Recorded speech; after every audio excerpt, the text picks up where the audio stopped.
Taking a break from the domestic cups, we turn our attention back to the Premier League and a chance to win $50,000.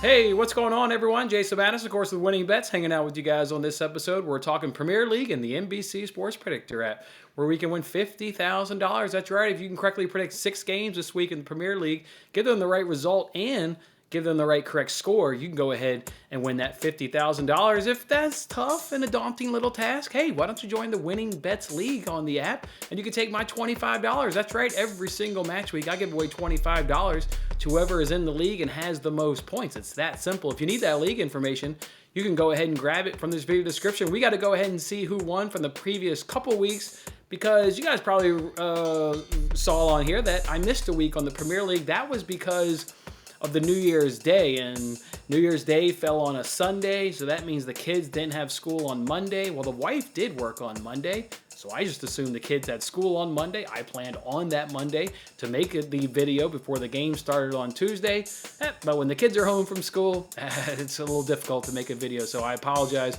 on not being able to get out match week number 19's video. So we got to see who won for match week number 18 and who won on match week number 19. Let's start with match week number 18. It looks like Bale 11, and Bale 11 won $50. You guys remember we had a tie. We rolled the winnings over to the next week. So Bale 11 wins $50, and really a weird week for everybody. I mean, he or she only had 18 points. Very, very low scores from everybody, and maybe they're a Gareth Bale fan. Heartbreaking stuff to see Gareth Bale go ahead and retire. Now, if we take a look and see who won for match week number 19, it was Mad Cat Moss, and that was a nice bounce back week, 32 points. That's what we generally see is upper 20s and low 30s. So, and that person, he or she, will go ahead and take home $25. So Bale 11 and Mad Cat Boss, go ahead and hit me up on Twitter. Drop me your PayPal information, and I'll go ahead and send that money over to each of you. Congratulations. As for this week, everybody starts with 0 points. So if you haven't joined the group yet and you're just now joining, it's okay. We all start with 0 points every match week.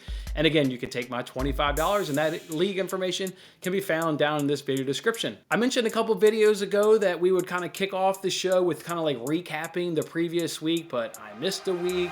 So then the previous week was like a long time ago. And then quite frankly, what's been going on, at least in England, has been EFL Cup and FA Cup. So we kind of haven't had the Premier League. So while the full intention is to kind of do like a full 10-game previous match week recap, let's just go ahead and skip it this week. But I do want to mention, how about Manchester City going down to Southampton yesterday in the EFL Cup? So Southampton, Nottingham, Manchester United, and Newcastle, the 4 teams that'll compete in the semifinal for the EFL Cup. Look to see if Manchester United, this is a team where we can win a trophy under Ten Hag and get it going, get that belief going, and really, that's when the guys really start believing in what the manager is trying to, put across to them, is when you can win an early trophy in that manager's tenure. So see if we can do it. We drew Nottingham Forest in the semifinal, so certainly like to think you can go ahead and get past Forest. And then if it's Newcastle and taking on Manchester United, boy, that's a hell of a final, with Newcastle's form and what have you. So that's basically what's been going on. Let's go ahead and jump into this match week and see how we'll do it. First match they want us to try and predict is Brighton taking on Liverpool. Look, Brighton's only 1 point behind Liverpool. Brighton just continuing to have another nice season, kind of like they did last season. If you look at Liverpool, just terrible form. And I don't know if you guys have been watching their matches recently, but they got past Leicester 2-1, but they needed 2 own goals and looked god-awful in that match.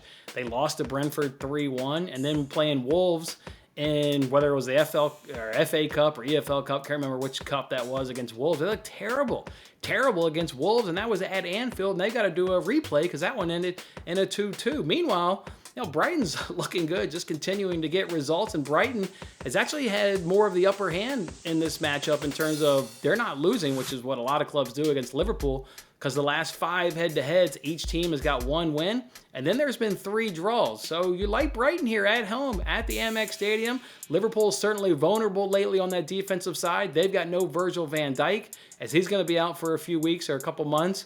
And Brighton's got no injury concern, so I like Brighton to at least get 1 point in this matchup.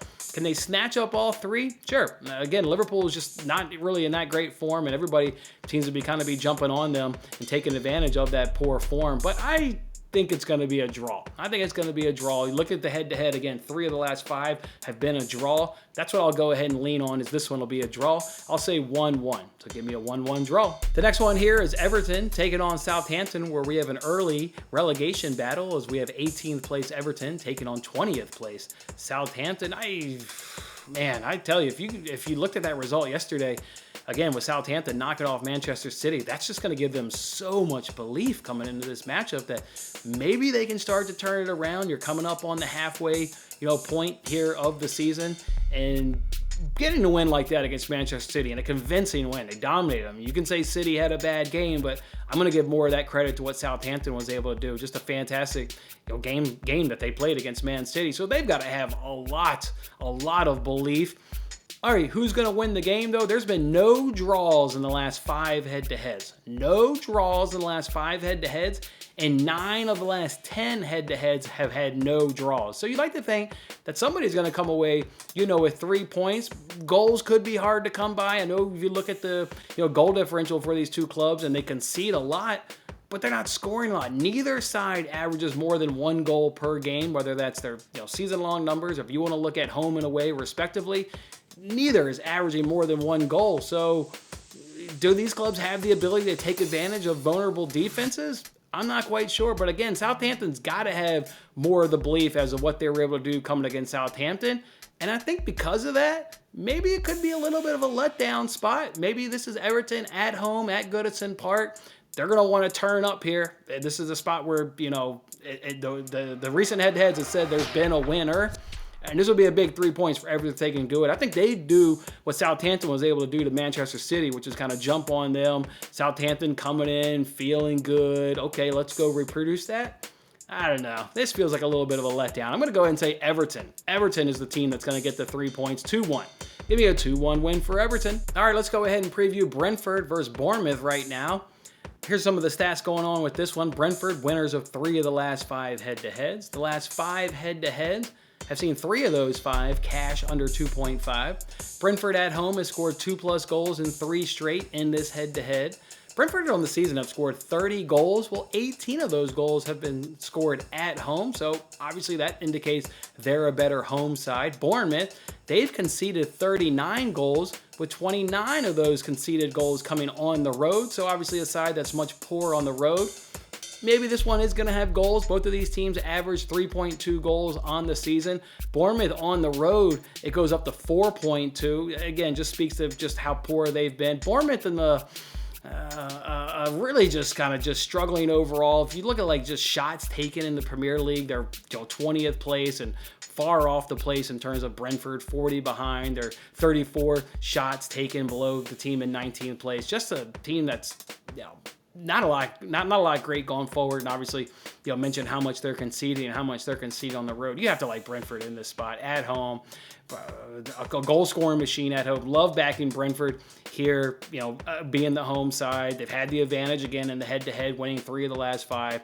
I think they can even keep a clean sheet. That's just how poor Bournemouth is going forward. So I'm going to say this was a clean sheet, and I'm going to say Brentford scores 2 goals. So that means I've got Brentford 2-0. Give me a 2-0 win for Brentford. Next match we hear is taking on Newcastle, taking on Fulham, and I'm recording this Thursday afternoon just before Fulham is about to take on Chelsea.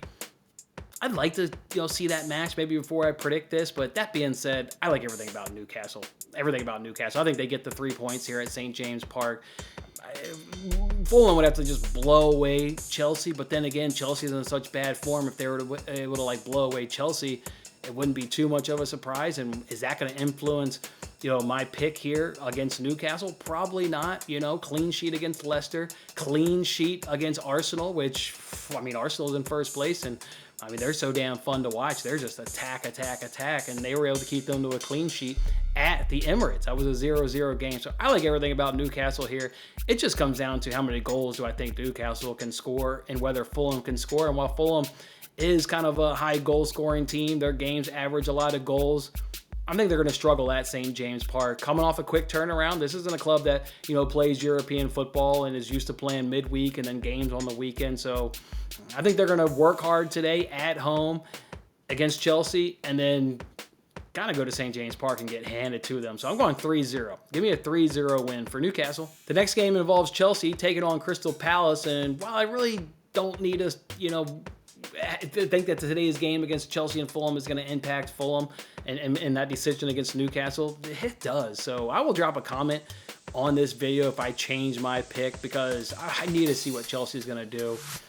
They need some sort of reaction. They are going to go ahead and start João Felix in that game, which is obviously the striker that they brought over from Atletico Madrid. So I would like to see, his addition and, maybe what he can bring into the squad. We know the player because we watch Atletico Madrid in the Champions League, so we know him. But, how does he look in a blue shirt, for Chelsea? So right now, though, without seeing how Chelsea's going to play against Fulham, and maybe you guys say, well, why aren't you making this video on Friday? Well, Friday's kind of stacked up for me and don't have time, so I'm doing it today on Thursday, pre-Chelsea Fulham.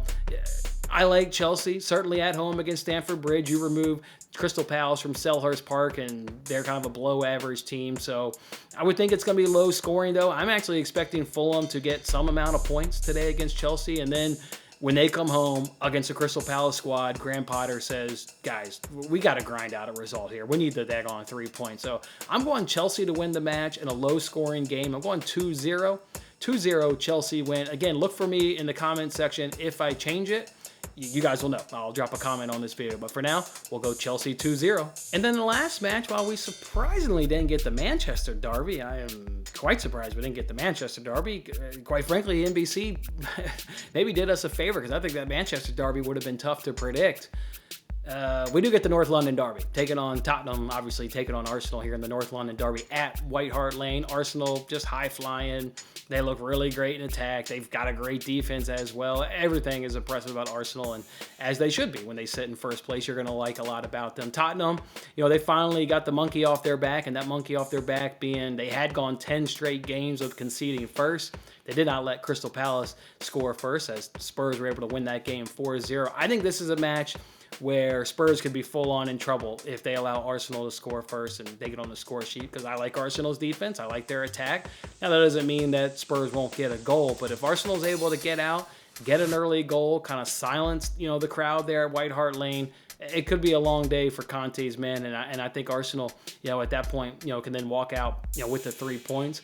In terms of recent head-to-head, we've seen no draws in the last 6 head-to-heads. No draws in the last 6 head-to-heads. Over 2.5 goals has gone over in 5 of those 6, so it's generally been a goal fest. And in the last 4, Arsenal's won 3 of the last 4 of these North London derbies. Again, you got the recent head-to-head that says Arsenal should win. Everything I've been seeing with my eyeballs this season says Arsenal's by far the better team. You look at how this match could play out tactically. Arsenal wants the ball, and they're great in attack. And Tottenham's strength is kind of playing on the counter and turning you over, and then just getting Son and Kane and some of the other guys just coming right out at you. And then that's when I think they're at their strength. So you could see this game being played in both of how the clubs want to play in terms of being played into their strength, and then it's which ones can execute more. I like everything about Arsenal in this one. I do think both teams will go ahead and score, but again, they've been winning the recent head-to-heads. They're the better team this season. I'm going Arsenal wins. I'm going to say 2-1. And we'll go over 2.5 again now for the 6th out of the last 7 times. So give me an Arsenal win, and they'll do it 2-1. All right, so that's how we're going to do it here for match week number 20. Come on back next week. We'll recap all 10 games. And if you actually want to preview for all 10 games, I'll link it here at the end of this video there. But Matt and I, we're back to be doing Between the Posts here on my YouTube channel, where we look at all 10 games every single week. So it's these 5 games plus an additional 5 other games that we'll preview, break down, and give you guys leans and bets if that's into your kind of thing. And if you like gambling, you can find out what kind of bets we would like for all 10 of these games. But in terms of for the NBC Sports Predictor, we'll come back next week. We'll recap all 10 of these games, and then we'll kick off another contest for another chance to win $50,000. All right, as always, good luck with your picks and enjoy the weekend games. That was a lot of fun. Don't forget to like, comment, subscribe, and good luck with your picks. If interested in placing real sports bets, then check out my latest daily free sports betting video in the bottom right corner. Otherwise, I'll see you on the next contest.